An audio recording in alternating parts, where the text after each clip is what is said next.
Oh my god, guys. I have some bad news. I have some really bad news. Guys, I have a disorder. I have something wrong with me. Chances are you have something wrong with you too, guys. Because, I don't want to say it, but I have gaming disorder. Now, if you don't pay any attention to the news and you kind of, just sit in your own little corner or whatnot, you may not have heard that the World Health Organization has now classified gaming disorder as a mental health condition. Now, of course, the World Health Organization is a pretty big deal, They are the premier health organization in the world.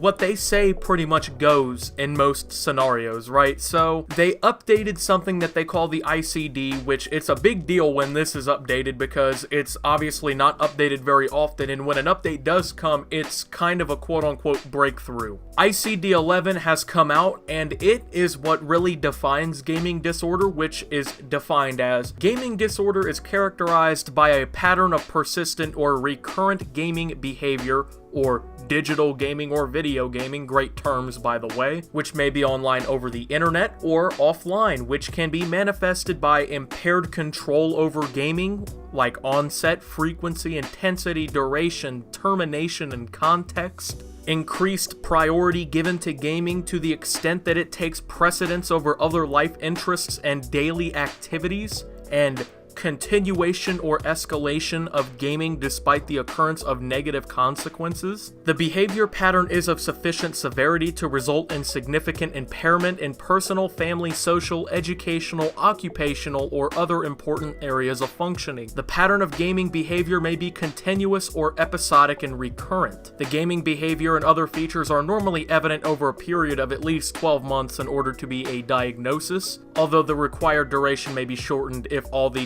diagnostic requirements and symptoms are severe and the requirements are met. Now, I do agree, obviously, that people can become addicted to video games. I have been addicted to video games at multiple points throughout my life. You have probably at some point been addicted to video games. Well, I shouldn't say probably because obviously not everyone gets addicted to them, but there's a good chance that a lot of you who play video games, for a good amount of time a day, have become addicted to video games. Do I believe, however, that playing video games for a long period of time, or, setting precedence for video games over other hobbies in your life, classifies a mental disorder? No, I don't, because that is absolutely stupid, okay? Now, it seems like people aren't really understanding what the WHO is trying to do with this, update or this confirmation of a quote-unquote disorder, but they're really trying to target gaming addiction. Now, that is obviously a real thing. People become addicted to literally anything. I mean, if it helps you cope, there's a good chance that if you have an addictive personality, you will at some point become addicted to whatever helps you cope. Now, I don't really understand why people have been trying to act like video games are this weapon that is being used against people who, are somewhat victims of an addictive personality. Like, people love to say, oh, it's the video games that are causing them to do this. We see this all the time when kids go into schools and, let the gat loose. But the whole point of classifying this and trying to bring it to attention and trying to seek help for people who actually become addicted to video games is to bring legitimacy to the issue and to try and help people who fall victim to it, right? Well, that's not what you're doing when you say things like this. When you try to make up this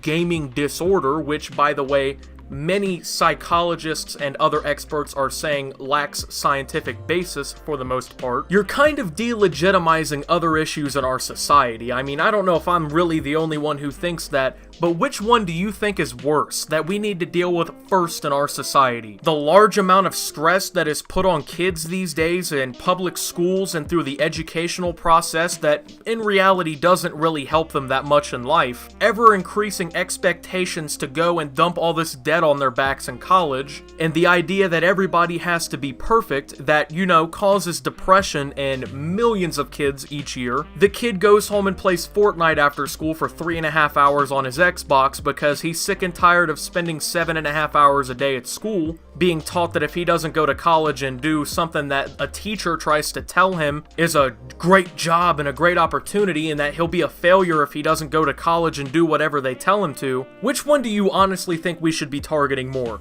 the actual problem that millions, if not hundreds of millions of people a year face, depression, anxiety, schizophrenia, these real actual issues that unfortunately sometimes boil over into people taking their lives or going into school with the gat and killing people, you know, which one should we take on? Those? That big bundle of actual issues that if we solved would actually create a lot of solutions and better our society? Or those darned video games that the kids go home and play that must be corrupting their brains because they don't feel so sad for a couple hours? This whole thing is quite ridiculous. We quite literally live in a society where, you know, 13 kids gunned down in their classroom, right? You know, that's normal now, you know? We don't really... What are we gonna do? You know, you can't do anything about it. You treat mental illness? No, we don't need to do that. That doesn't matter. The real mental illness is those darned video games, right? The United States is having a clear issue with mass shootings and tragedies. It's having a very bad issue with opioid addiction, the opioid crisis. We have a mental health crisis in our country because people are being misdiagnosed. People are overly medicated with medication that either does not help or causes a slew of side effects. Like, you know, we have depression and anxiety and stuff that we have to treat, and every kid that acts a little bit different and is a little hyper has ADHD and he needs to be medicated. So we have all that stuff going on. But we also have an increased amount of people playing video games every single night when they go home. The majority of Americans now play some sort of video game, whether it's Fortnite or Call of Duty or, you know, it's your grandma playing Candy Crush on her Kindle. Now, thankfully, the WHO is not saying that literally anyone who plays and depends on video games has a disorder, but it just seems like instead of targeting the real issue, instead of targeting actual gaming addictions and things like that, we're instead trying to classify people who play more video games than they think they should as someone who they have some sort of mental disorder or something that's dependent on video games but isn't like depression or anxiety. I don't know about you, but I have struggled with issues in my life too. You know what doesn't make me feel good? Sewing. Sewing does not make me feel good inside, but you know what does? Video games. That's my hobby of choice. I am building a career off of talking and playing video games. Okay? I have struggled with video game addiction. Do I have a mental disorder because this is my hobby and it's something that I've chose to build my life around? I don't think so. So, my whole thing is if gaming disorder is real and people who depend on video games and play it more than they think that they should, the WHO thinks that they should, and they put precedence over, like, you know, other things in their life like sports and stuff that they don't really want to do, if that is a mental disorder, why isn't putting precedence over school and sports and stuff for cars a mental disorder? You know, because there's plenty of kids who, you know, they don't want to play football. They don't want to play baseball. They don't want to go to, you know, like math class. They don't want to go to art club. They want to look at cars. They want to play with cars. They want to tinker with them, you know? They like cars. Is that a mental disorder because, you know, it helps them? They become dependent on that hobby to spend their time? Is that also a disorder? Oh, wait, no, only gaming? Yeah, that makes a lot of sense. Trying to equate gaming disorder to, like, actual mental disorders like depression and anxiety is doing more harm than good. Not because, you know, we're not getting people who have gaming addictions help. It's because all that this is another way for someone to create another scapegoat instead of actually dealing with problems. You realize that this disorder is not going to treat people with actual addiction to video games. It's going to be used as a scapegoat. That way when a kid who gets mad, you know, does something horrible, they can say, oh, he had gaming disorder. He had gaming disorder, guys. He played too many video games. It must have been all the violent games he was playing and his disorder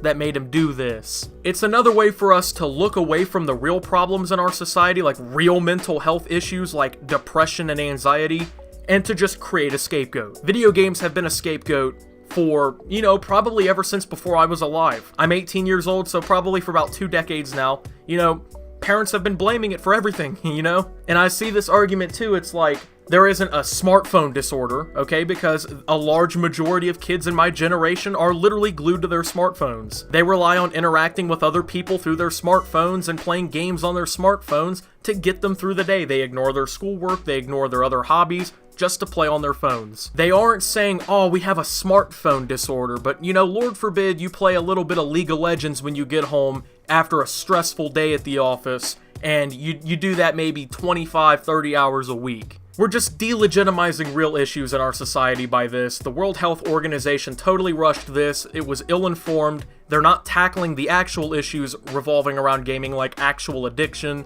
They're literally just creating another scapegoat. I wouldn't be shocked that we start hearing about this with stories of people who commit like mass tragedies and stuff, because it's just, like I said, another scapegoat. And I have a really bad disorder that, you know, I didn't even know about. I didn't even know this. I didn't know I had this, but you know, thankfully the WHO has defined, you know, setting precedents for gaming over other things in your life as a pretty good calling card to it. So yep, I don't like to go, you know, knit and sew buttons onto my shoes, so I must have gaming disorder because I'd rather play some, you know, 2K or some Fortnite. There's real issues around gaming. This isn't one of them. There is no real gaming disorder. There's gaming, you know, there's addiction to gaming, but there's not, you know, a disorder, oh, you play a little too much and it's your favorite hobby, you got gaming disorder. Instead, let's start focusing on the real issues in our society. Let's start tackling the drug epidemic that is completely destroying America right now.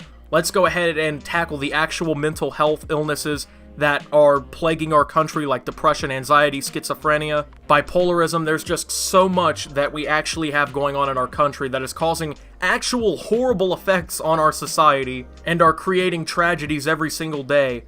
But gaming disorder is not one of them, guys. Don't let them scapegoat you as a gamer. Don't let them say, oh, you play video games, therefore you're a bad person, you have a mental disorder. I'm gonna be really honest with you, if this whole gaming disorder thing is backed up by science, I figure I would much rather have a kid who's got gaming disorder and sits in his room and plays Call of Duty for 5-6 hours a day, than have a kid who has heroin addiction and is in the streets putting needles in his arms with a bunch of other drug addicts and is quite literally killing himself. That's just my 2 cents on it, guys. So I mean, I have this disorder, maybe you have this disorder, maybe millions upon millions of people have this disorder. Guys, I think most of this is just a bunch of baloney, so thank you guys for watching. Hopefully you did enjoy. Make sure that you know, manage your gaming time in the future. Don't play more than 30 minutes a day, it will rot your brains. If you did enjoy, make sure to drop a like on this video today and subscribe if you're brand new around here. We are on the road to 100,000 subscribers here on the channel, and I think right now we're at about,